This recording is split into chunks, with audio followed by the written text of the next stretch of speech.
Minsan nang pinutakte ng basher si Beanie Joanna dahil daw pumiyok siya sa kanyang solo performance sa Gensan.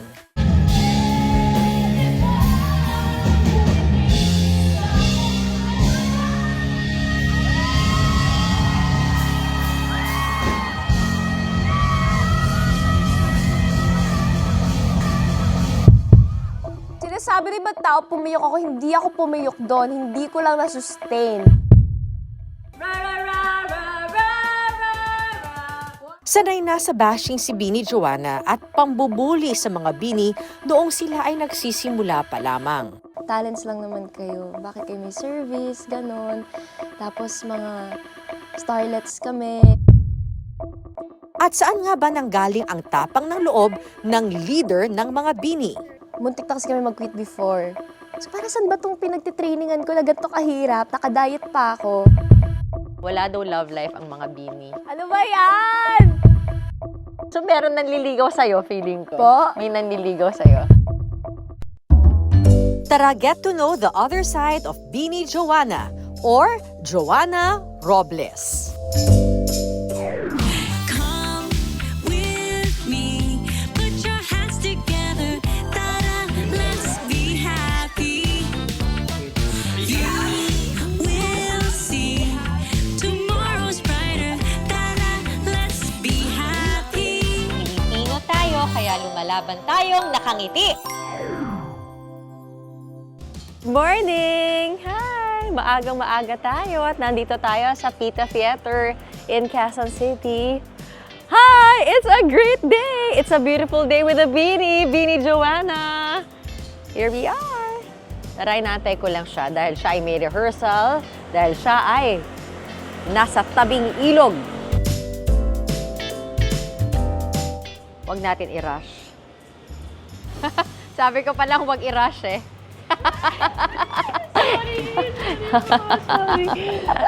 Okay lang, girl.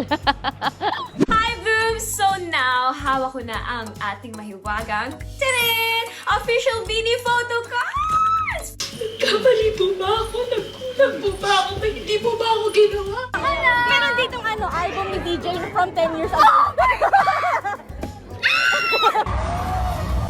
Ikwento mo yung sarili mo.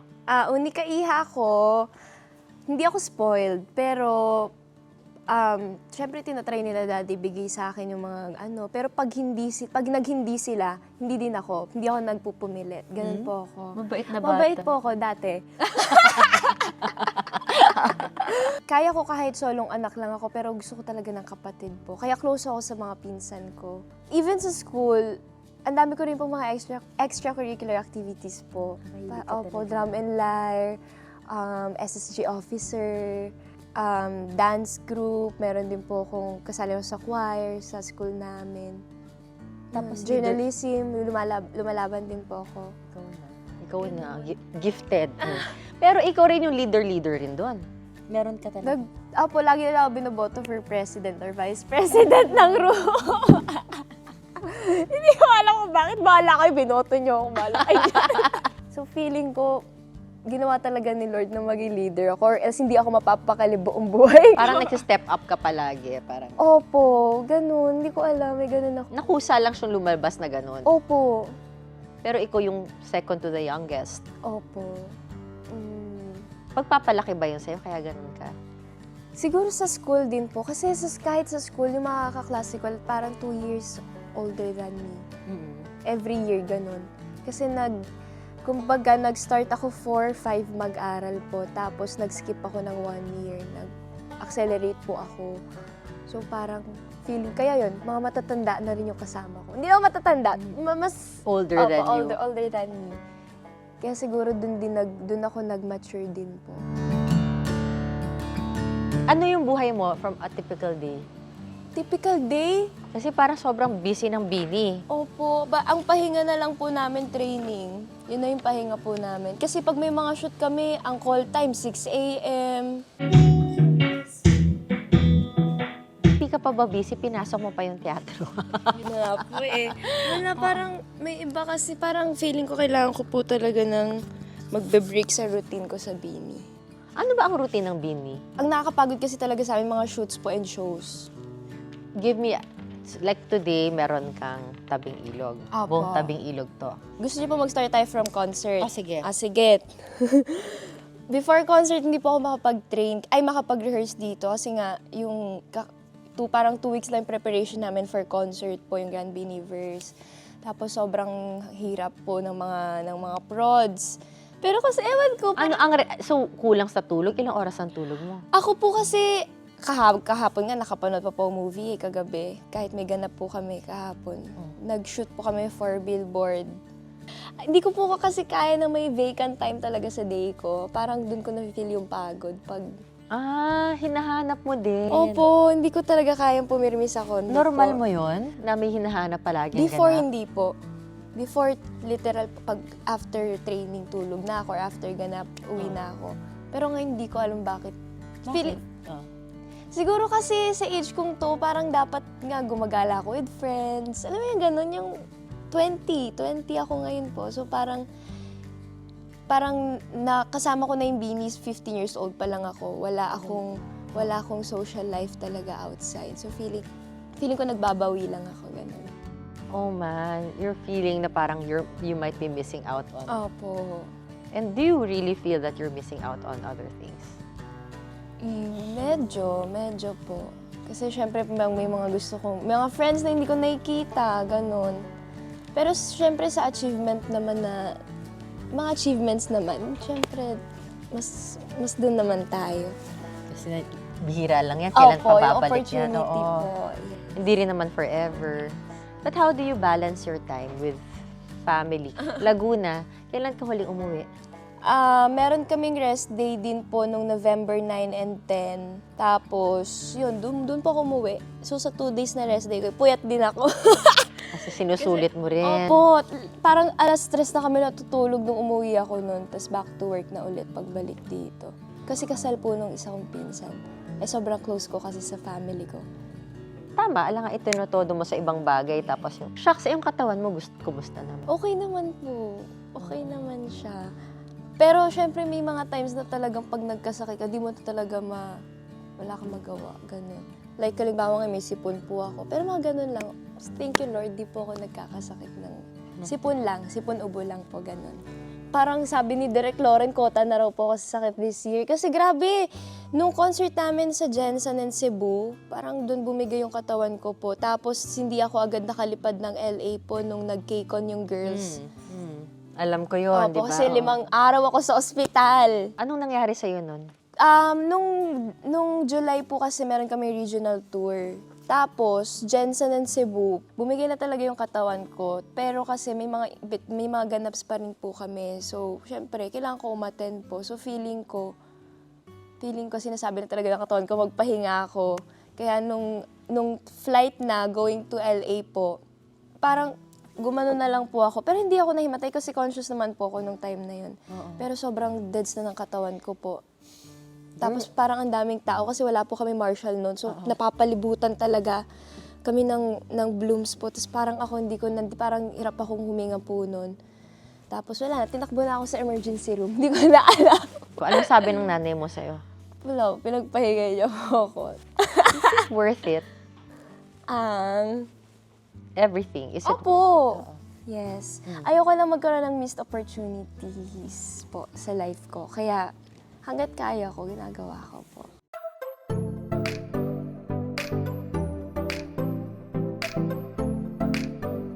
Nagkasakit ka na, right? Yung nag-vertigo ka. Opo. Anong mga naging sakit mo? Vertigo. Feeling ko yun lang din talaga yung nagtitrigger. Pero malala na vertigo. Opo. Kasi ang nakakapagpa-trigger po kasi sa vertigo ko, prolonged standing, lights, tsaka yung ingay ng tao na lahat nasa work ko po. Oo nga, paano yun? Minsan kasi yung in-ear po namin, syempre pag hininaan mo, di mo marinig sarili mo. Pag nilagay mo sa tamang volume, napipick up po yung sigaw ng mga tao. So talagang gumaganon po yung paningin ko pag talagang sobrang ingay po. Hirap naman nun. Opo, yun nga pero may gamot naman po. Kaya ako nakukuha naman sa Opo, gamot. may gamot naman. Kailangan lang agapan po.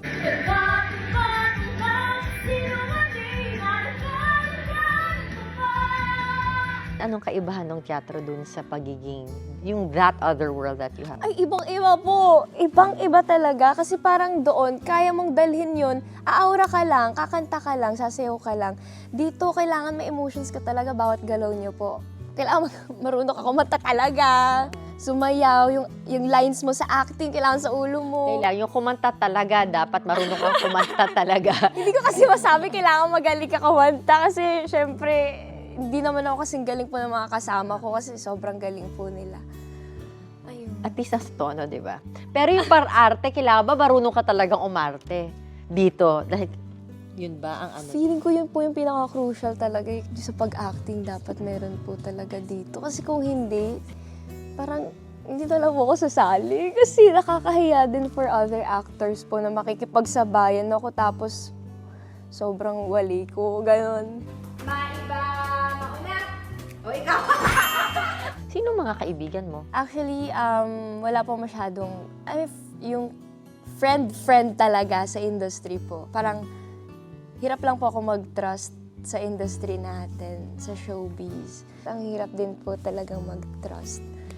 Yun. Parang, hindi talaga lahat kaibigan mo sa showbiz po. Nasaktan ka na ba dito? Opo. Like how? Ano ba, may mga sinasabi po sa amin before na, ba't kayo may van? Talent lang naman kayo ng talents lang naman kayo. Bakit kayo may service, ganon. Tapos mga starlets kami, ganon.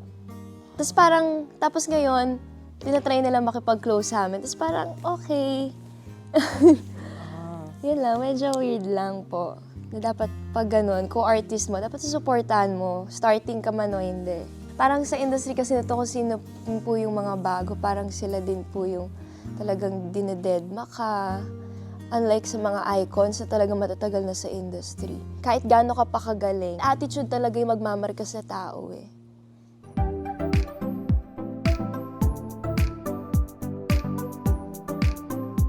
Kunwari magkakasama kayo ng mga bini, do you have one dream na, sige, we want to be a singer, we want to do this? Or do you all also have your own separate dreams? Iba-iba po kami.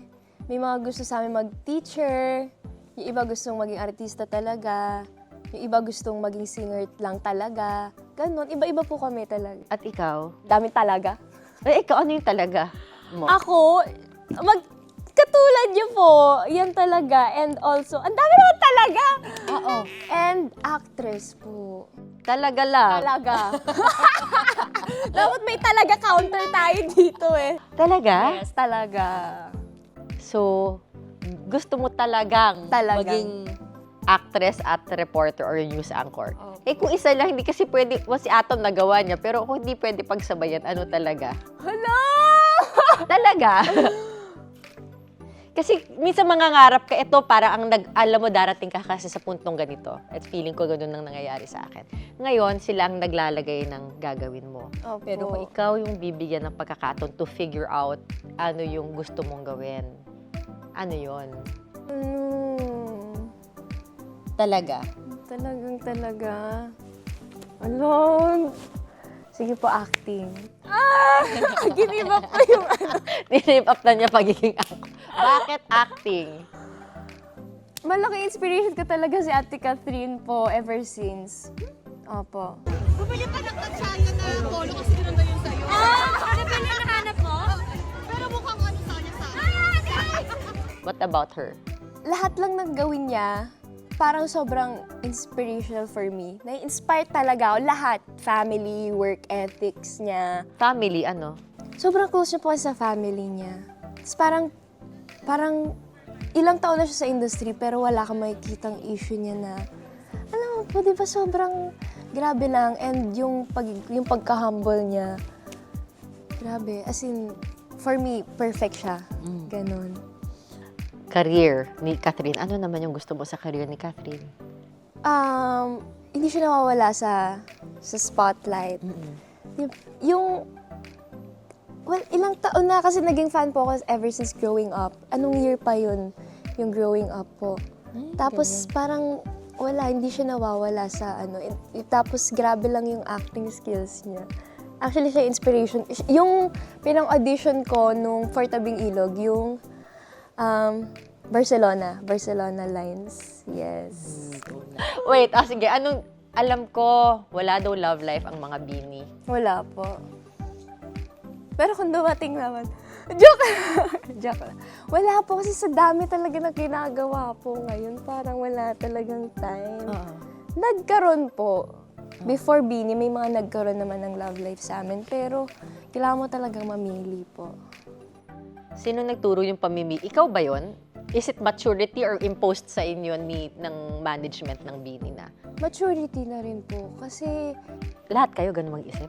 hindi naman. Okay, sige, ikaw nga pala yung mature. Sige, ikaw, maturity dahil? Kasi, syempre, ayaw mo naman maging unfair. Kung sino man magiging partner mo, ayaw mo maging unfair sa kanya sa time, sa effort. Kasi yun yung hindi mo mabibigay kapag Bini ka eh. Unless kaya mo talagang pagsabayin. Pero ako kasi, kapag may rest day ako, syempre gusto ko sa family ko na rin talaga ibibigay po. Pero depende pa rin naman po yan. Joke lang. Kung love niya rin yung family mo, edi dual di ba? Po. Ay, meron akong nahihit. Meron akong, hindi, wag ako. Pero feeling ko, oo. So, meron nanliligaw sa'yo, feeling ko. Po? May nanliligaw sa'yo. Siyempre. Meron naman po. Apo. Pero hindi lang po talaga priority po. Mag-antay sila. Apo.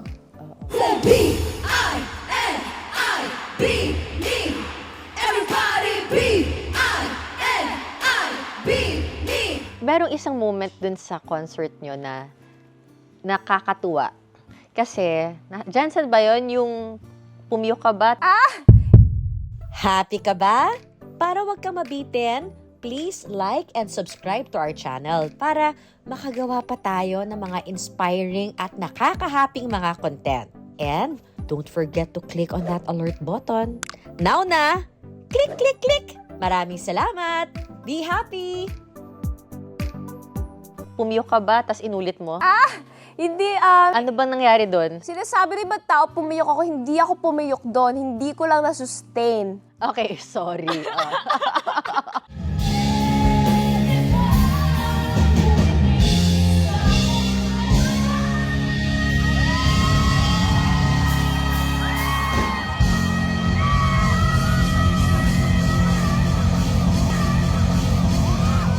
Hindi ko lang po na-sustain kasi masama na po yung pakiramdam ko. Siyempre, hindi mo naman pwede gawing excuse yun sa mga tao kasi siyempre, nagbayad sila, dumayo sila.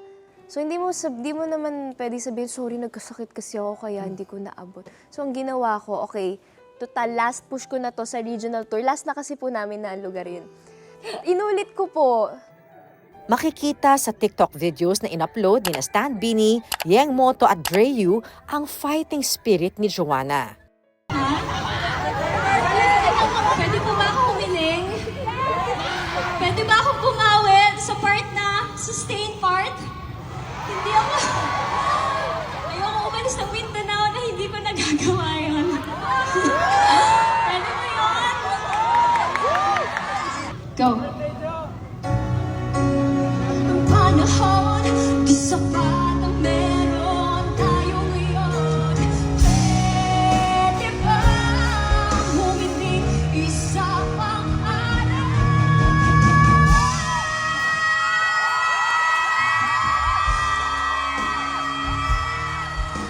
Lemon na malaya na ubos ang ganang oras. Pwede ba humiling isa pang araw?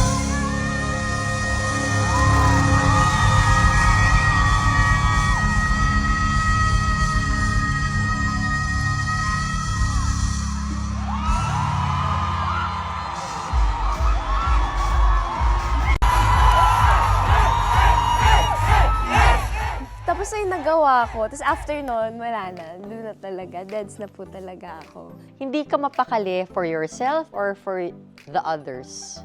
Pareho po. Pareho. Siyempre, alam ko naman na meron talagang susugod at susugod sa SOCME dahil dyan. And up until now, binibring up nila yan.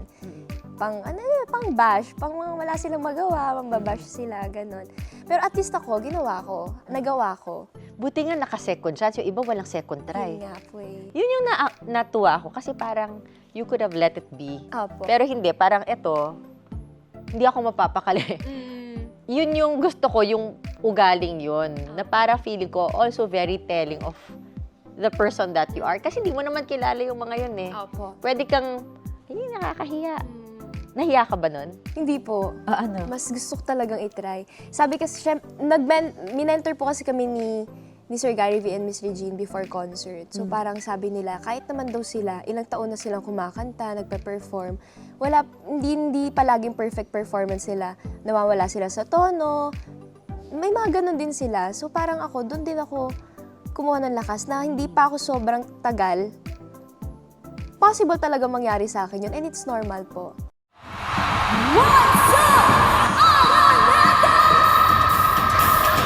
You guys are so grateful. Kaya kay Beanie bless. Siyempre, ginapang din naman po namin to. Kumbaga, hinintay namin talaga mangyari to. So,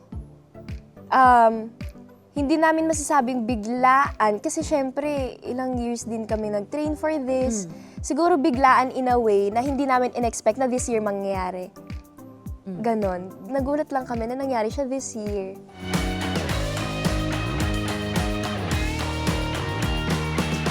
Galing, no? Opo, grabe talaga. But what is this whole experience teaching you?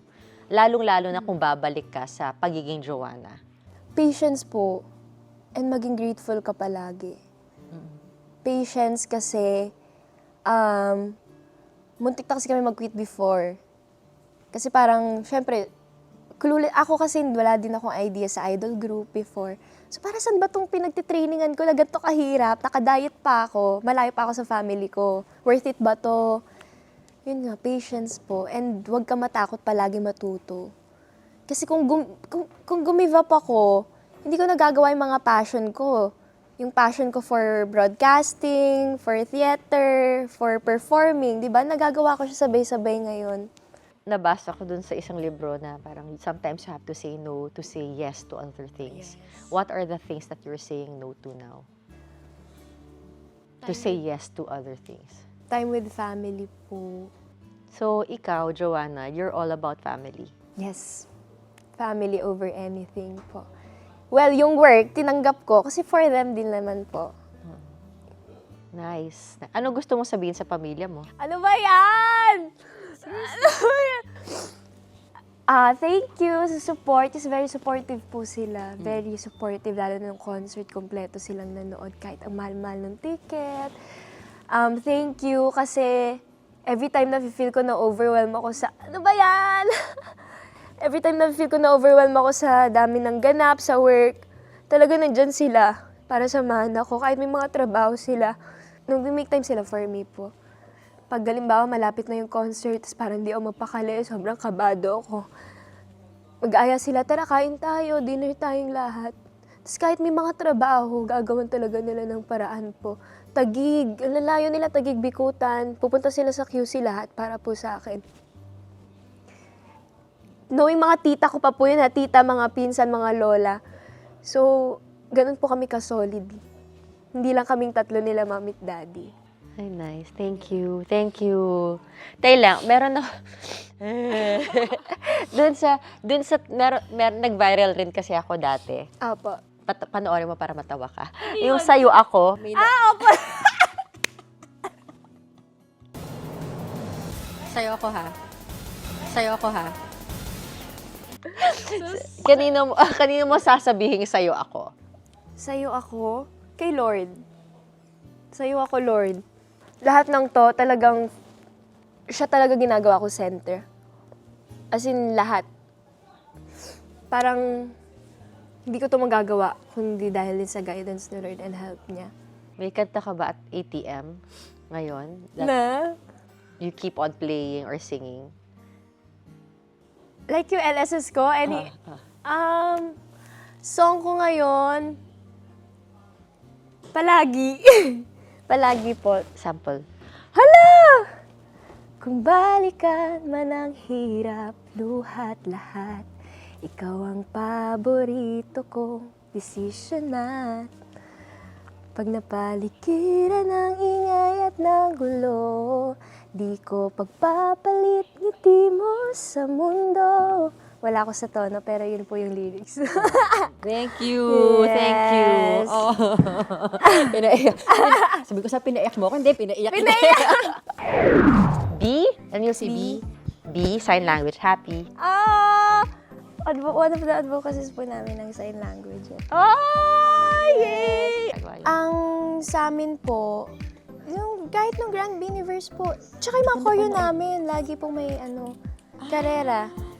Sige, paano? Huwag mag-alala, buhay ay di karera. Cherry on top, C-H-E-R-R-Y. Madami po kaming Ay, wow.